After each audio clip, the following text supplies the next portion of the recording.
There are moments in television history that stop people in their tracks. Moments that cut through the noise and the cynicism and remind everyone watching that something genuinely extraordinary is happening right in front of them. The moment Susan Boyle walked onto a talent competition stage in Scotland in April of 2009 was one of those moments.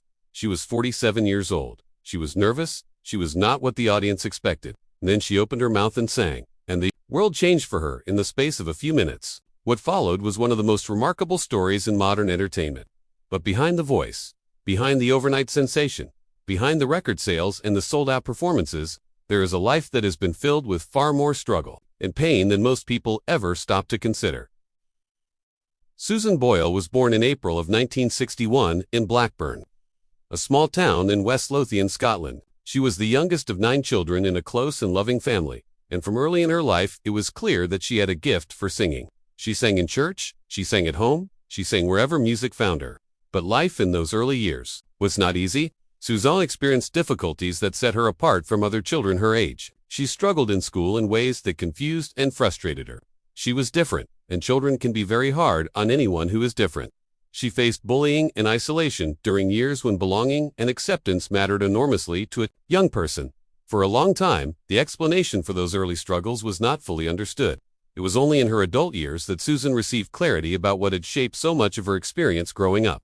She learned that she had been living with a form of developmental difference that had gone unrecognized for most of her life. That discovery brought a complicated mix of relief and sadness. Relief, because it explained so much, and sadness because of all the years that had passed without that understanding.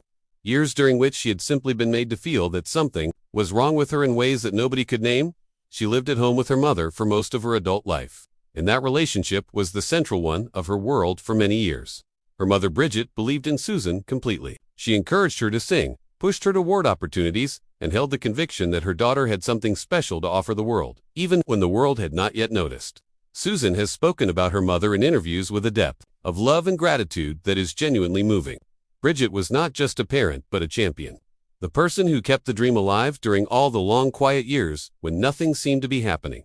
And then, Bridget passed away in 2007, just 2 years before everything changed. Susan has described that loss as the most painful experience of her life.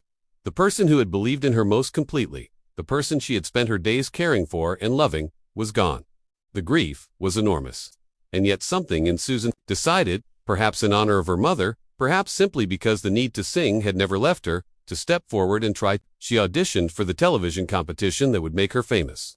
And she did it as a woman who had already survived more heartbreak than most people knew.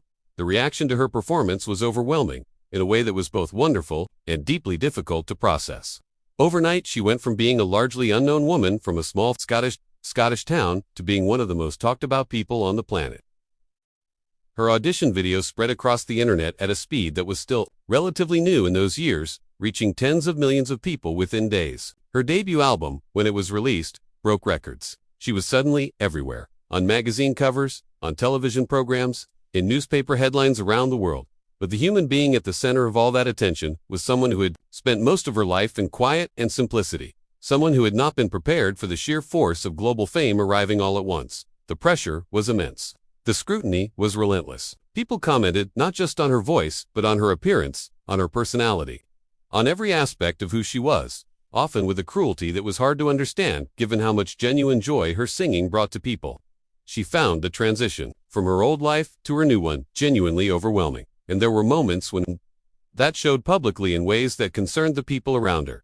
Her health has been an ongoing conversation. Throughout the years of her fame, she has dealt with significant stress and the particular challenges that come with a nervous system that processes the world differently than most. She has been open about periods of real difficulty, about times when the demands of a public life pushed her to her limits.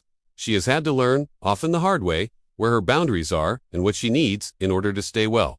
She'll never marry. She has spoken about loneliness with a honesty that is both brave and quietly heartbreaking. Fame brought her many things, but it did not bring her the personal companionship and closeness that most human beings need.